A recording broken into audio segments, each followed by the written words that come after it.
Welcome to the NGRN Discussion Club. Volodymyr Solovian with you and my colleagues Igor, Fedyk and Mykhailo Samus. Today we have many topics to discuss. Last week was eventful, so the first issue for today is discussion on the consequences and lessons of the NATO summit, recent Russian missile attacks and what is hidden behind these barbaric tactics. And also I propose to discuss what threats does Belarus pose to Ukraine. So to start with, I'd like to highlight the main takeaways of the last week over the front lines. And to my mind, the two most crucial developments are that Russian forces entered Lysychansk on July the 2nd and withdrawal of Russian troops from the Snake Island. So Ukrainian forces conducted a deliberate withdrawal from Lysychansk. The withdrawal of Ukrainian units took place in a coordinated manner and the encirclement was avoided. There are almost no reports about captivities among Ukrainian units, and the main aim is to save lives of Ukrainian defenders, to save manpower. Russia created a quite gravely threat to Ukrainian communications, and in this connection, Ukrainian command decided to withdraw troops from Lysychansk, and that means that the main aim for Ukrainian command is to reduce the front line that will increase defense capabilities. I think that in recent days we will see that whether Russia will throw another reserves to continue their attempts to seize Siversk and Bakhmut, or it will take a pause to relocate its forces and accumulate enough munitions. At the same time, Russian forces continued unsuccessful ground assaults north from Sloviansk. That means that Russians attempt to encircle Ukrainian troops near Sloviansk. Also, Russians withdrew from their strategically important Snake Island in the Black Sea. We already highlighted this event in our previous videos, but I think that we have something to add from the perspective of the last days.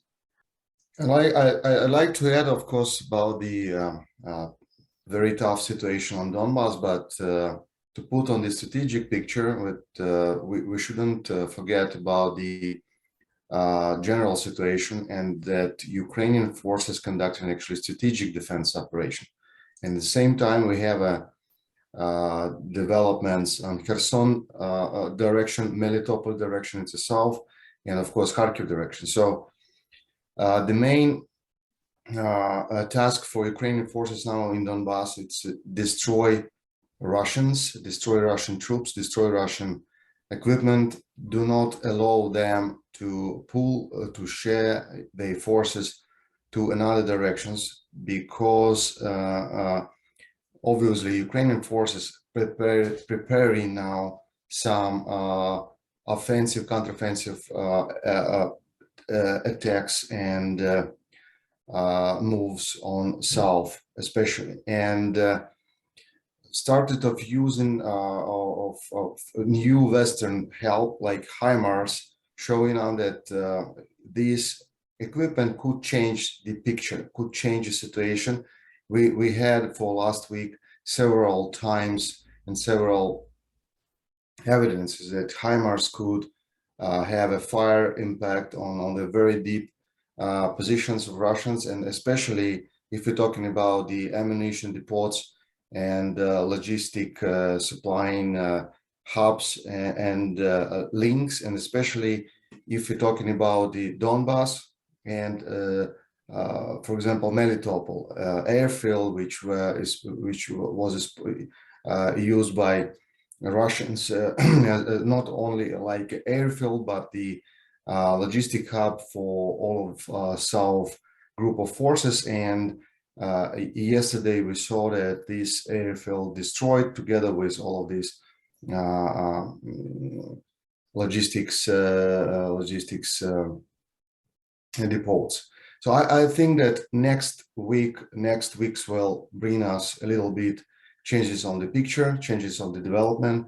Still, Russians, of course, will have a task to occupy all of Donetsk and Lugansk Oblast. This is political task. But at the same time, I'm sure that Ukrainian forces will continue to destroy the depth positions of Russians, especially logistics, and prepare battlefield for next counteroffensive operations. Talking about the Snake Island, I think it was a very critical development, because now Russian forces, they push out for kind of 100 kilometers from Ukrainian territorial water in the Black Sea, in the western north part of the Black Sea, and actually it's kind of one of the element of preparation of possible operation for evacuation Ukrainian grain from Ukrainian ports. Even it's not very probable now, but we know that Ukrainian side negotiate now with Turkey and United Nations without Russia. It's a new development, because before Erdoğan, it's a Turkish president. He was trying to organize some trilateral negotiations between Zelensky, Putin, and Erdoğan, but it was absolutely unsuccessful, because we cannot believe Russians, and especially in this operation. So I think that maybe after the deliberation of Snake Island, after destroying of so-called boycott towers in the Black Sea, it means that we have some chance to organize United Nations and Turkey together with Ukraine these grain convoys with maybe military ships or by Turkey to Straits, to Bosphorus and Dardanelles. Thank you. Adding a couple of words to the story of Snake Island. Yes,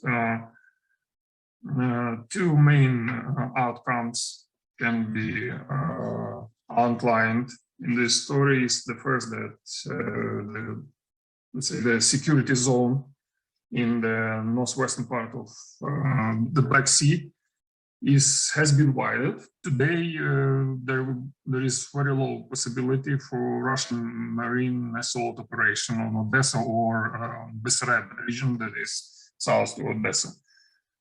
The second one is opening possibility for us to deblocate export of our grain. So the Russia continues to use Turkey for stealing and exporting our stealed grain. So there's the news, there's the pictures on the Russian ships. They use the Turkish port for exporting its our stolen grain. So there has to be more and more diplomatic work with Turkey side to prevent this such a Russian activity in the future. Yeah, I just want to ask about the Turkey. You told that Russia used Turkey in this grain situation. I think that this is a Turkish trap for Turkey, because they didn't apply sanctions, and that's why Russians could use Turkish ports to send it any grains. And now it's as I know, this concrete ship was detained, and Turkish authorities trying to analyze the grains, the source of this grain. It's Ukraine grain, or maybe it's Russian grain. So I think that a laboratory in Turkey will give an answer, and it will be the first time when this very interesting. I think it's a Kazakhstan ship. Yes.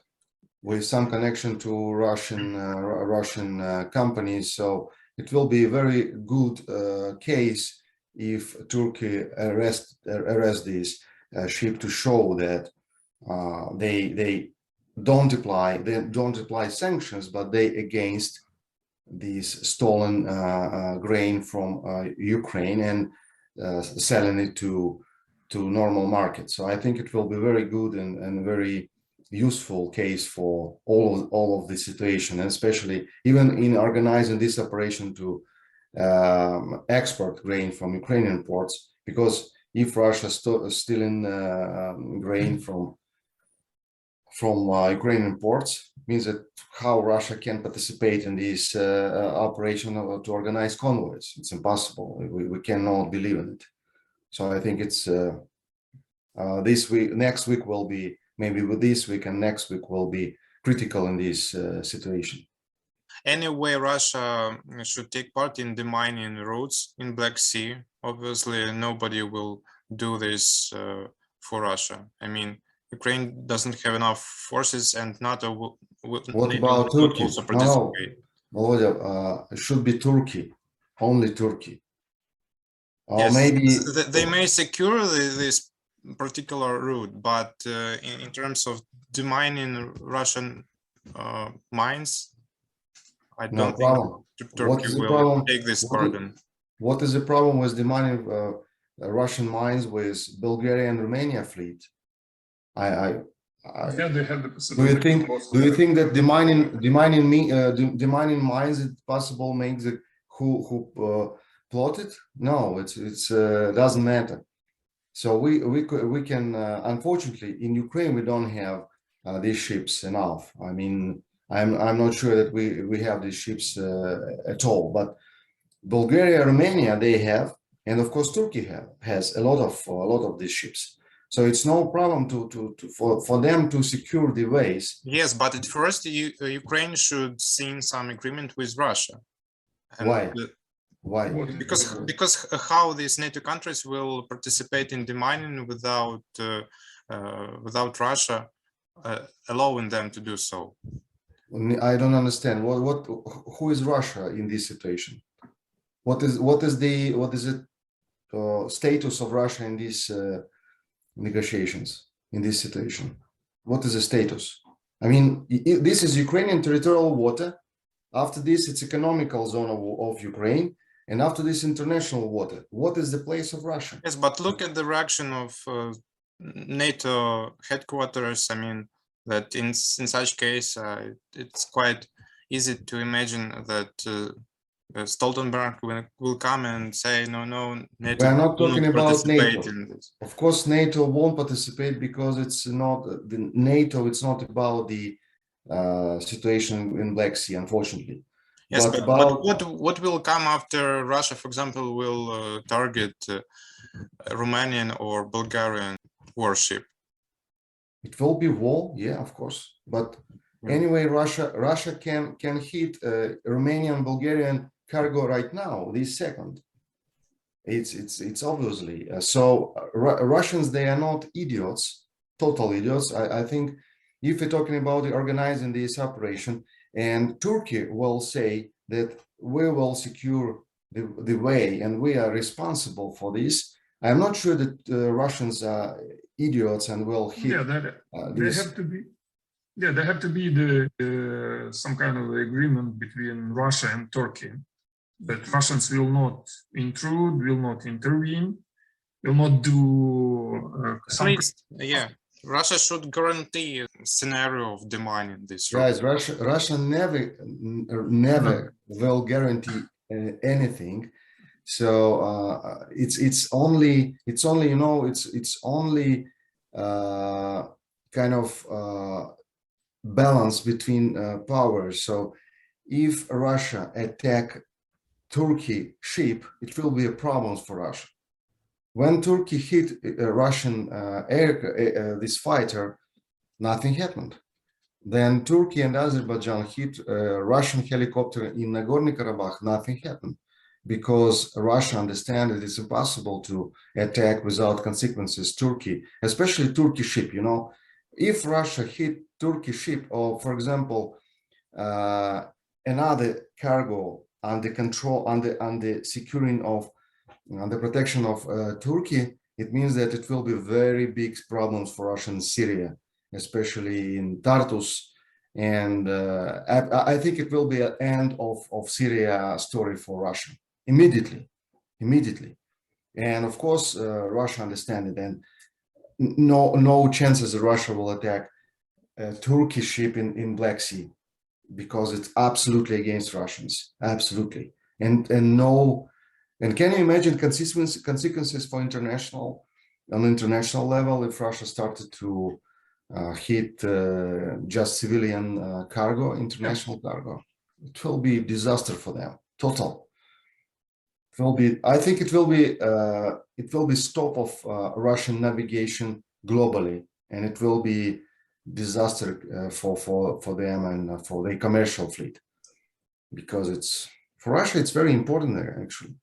So I think that the problem is actually not in Russia, but in you are, Volodya, you're absolutely right that NATO doesn't want to have a responsibility on it, and you know, the Romania and Bulgaria, they don't have a, let's say, will to do it without support of NATO, because they say that we are small countries, you know what I'm talking about. Right? But Turkey could play significant role. But Turkey playing now, it's of course Turkey playing always complicated kind of combinations. Yeah, they are looking now. They have a problem with Syria. Now they preparing for operations. And actually, they already have a problem with Russians, because Russia said that we don't want you conduct this operation. For Turkey, it's kind of, guys, we will do it anyway, but okay, you shouldn't stop us. Sure. So let's move to our second question about the consequences of NATO summit. I think that we shall follow 4 main lessons from the present Madrid NATO summit. And the first lesson from my perspective is that one of the most discussed results of the summit is Alliance's new strategy concept paper, a guide for Alliance's strategy updated for the first time in over a decade. So it composes many strong claims. For example, that independent Ukraine is vital for the stability of the Euro-Atlantic area. But at the same time, we don't see any desire of NATO to involve more actively in policy over the Black Sea region. For example, the Western Balkans and the Black Sea region are of strategic importance for alliance, according to this new concept.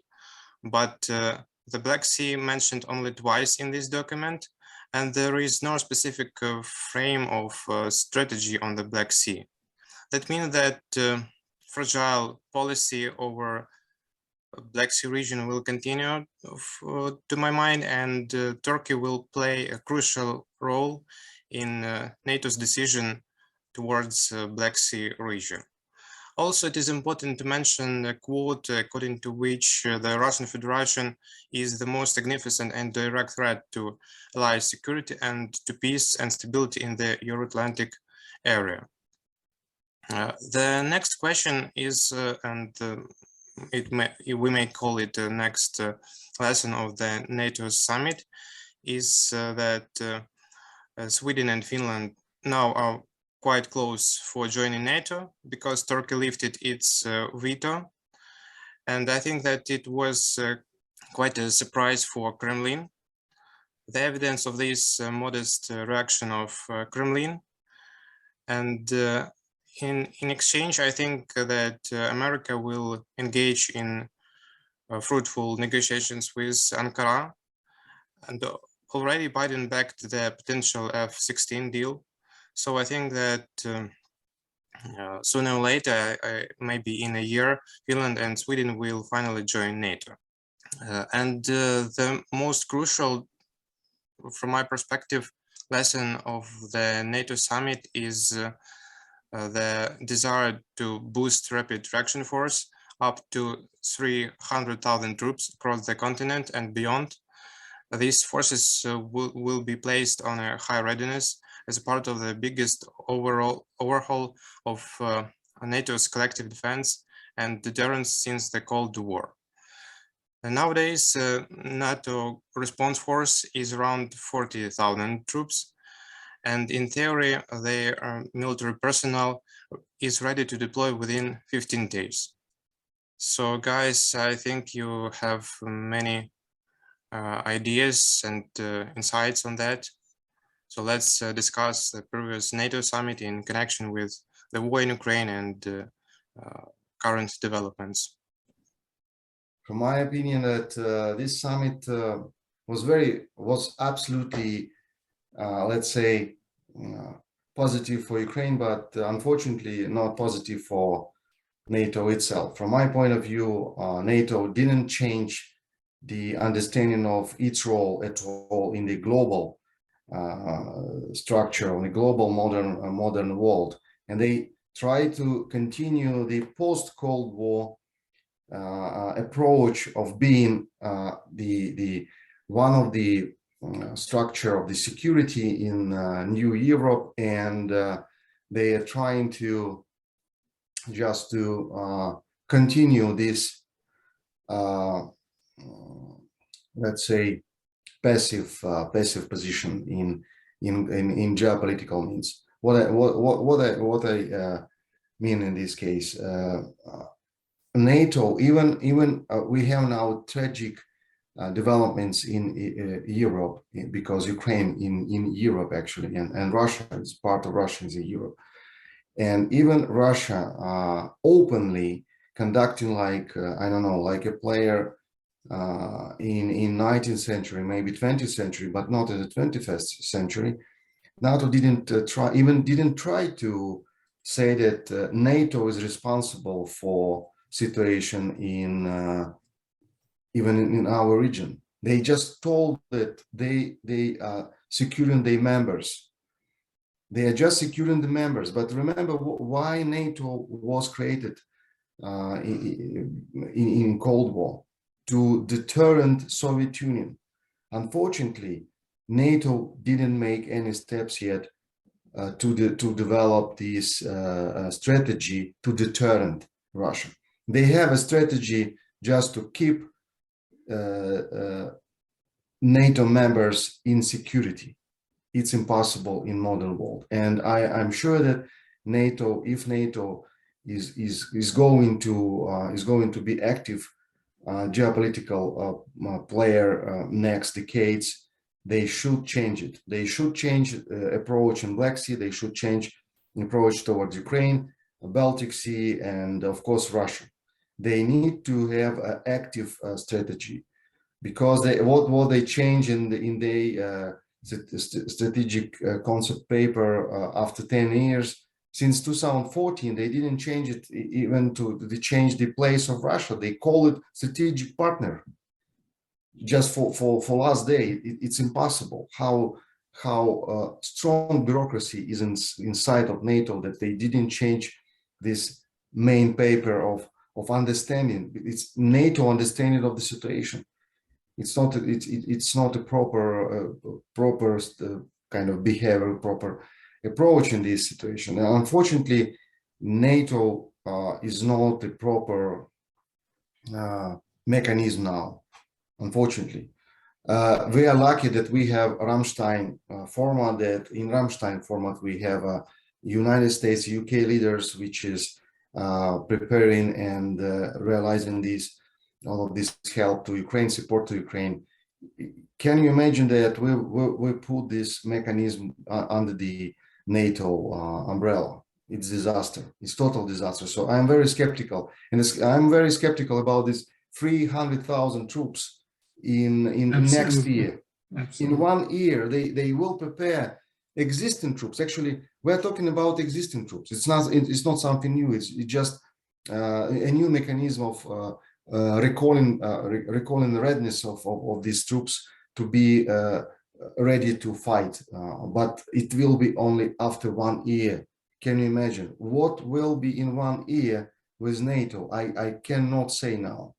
Maybe it won't be any NATO if Russia wins. So I'm very skeptical on this summit. Unfortunately, only one positive: it's Finland and Sweden and Turkey, that they play this Eastern Bazaar, and finally everything is great. And I'm absolutely agree with you, Volodya, that Putin was very surprised in it. Very surprised. I think that his intelligence reported to him that it's impossible, that Erdoğan will never sign it, and Erdogan will play it more tough, and it's great news for Russia to divide. And the Russian intelligence miscalculated again.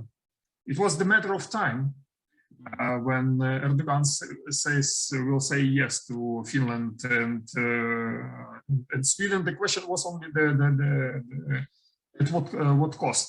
Okay, what will be the price for Sweden and Finland? So, but Russian intelligence didn't understand that, so bad for Russian intelligence. Yes, and what I want to say about Finland, that the possibility for Sweden and Finland to become the NATO member, it's not because of NATO, but not because of Sweden and Finland, that they are ready enough or they are strange enough to become NATO members, or NATO show the will and the political will to accept these countries.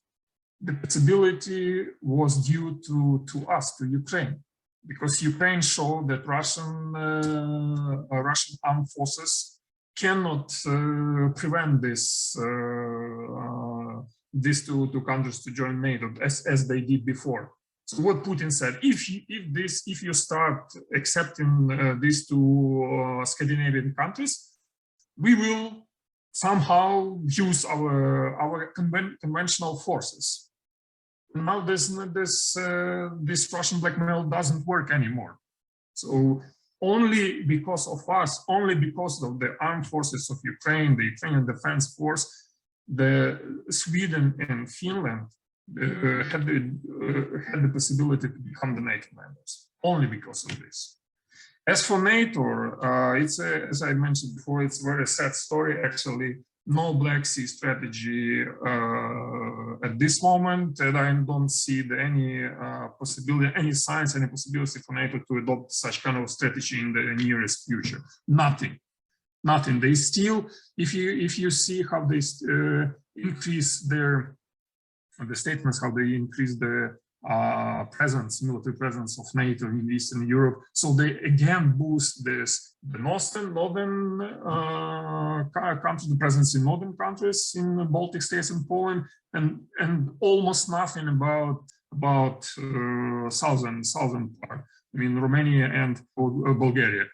And interesting is that these multinational groups, which are now in the size, are supposed to be the size of a battalion, up to 1,000, from 1,000 up to 1,500 troops. So the framework countries in Bulgaria and Romania are Italy and France. So capabilities to defend the country are not only about the military means, but also about the political will. So, and we see how the political leadership of Italy and France behave this way. So, in case of some aggression against these countries, so it would be very interesting to watch the reaction of the state leadership of the countries, or the framework of our countries for these battalions. And one word about Ukraine, EU and NATO. It looks like European Union always the European got a lot of criticism of the political will, the geopolitical role, and etc. But now European Union looks like very strong geopolitical player after the candidate status for Ukraine and Moldova, because it was responsibility and leadership that European Union just decided to make a very strong step, very strong, it's symbolic step that Ukraine and Moldova is a part of Europe. It doesn't matter if Russia now attacked Ukraine and trying to occupy it, European Union doesn't care. But NATO, in the same time, they just staying and saying, okay, guys, let's talk about member action plan after war. It's crazy because for NATO, it's absolutely no cost to give Ukraine member action plan now, and for Georgia, for example. Okay, Georgia, a different case, but for Ukraine, it could be absolutely great geopolitical step by NATO that we are granting you member action plan, because we promising this since April 2008. Georgian war happened, the 2014 war. Now, 24th of February happened, and now we decided to give you this member action plan to help you to develop as a candidate. So European Union decided to give a candidate, NATO didn't decide it. And I think it's absolutely diagnosis for this alliance. It's crazy. I cannot understand it. Actually, the same countries, but what is the reason that Ukraine didn't get a member action plan? I cannot understand. Because member action plan means nothing in regarding the time, regarding the requirements for Ukraine. It will be very symbolic, okay, but it will be very symbolic for NATO, not for Ukraine. For NATO, like supporting from NATO side to Ukraine, and it means that NATO recognize the right of Ukraine to fight against Russians. And in this summit, I didn't find a lot of real practical steps toward Ukraine. Yes, and I'd like also to add that what is interesting about future Sweden and Finland membership is that these countries bypassed member action plan, and this brings the most crucial argument that frees Ukrainian Euro integration perspectives to annul. It obviously destroy these arguments. Yeah, it's a very special gift to that guys and girls in Ukraine they're talking a long time that, you know, it's not a NATO, it's Ukraine. It's Ukraine didn't make any reforms. I mean, guys, it's only political will from NATO side. Yes. It's possible to get country without member action plan, with member action plan. It depends only from NATO side, and now we see absolutely confirmation of this, that if they need Finland, it's Sweden, because to be honest, Sweden very strong player in Baltic Sea. Now they actually, Baltic Sea, it's a NATO sea. It's a yes, huge geopolitical hit and strike for Russian interests, and of course Sweden, it's a very strong defense industry player on the world market. It's very good for Sweden and NATO actually, and Finland with a long border with Russia. It's really geopolitically and military very positive for NATO.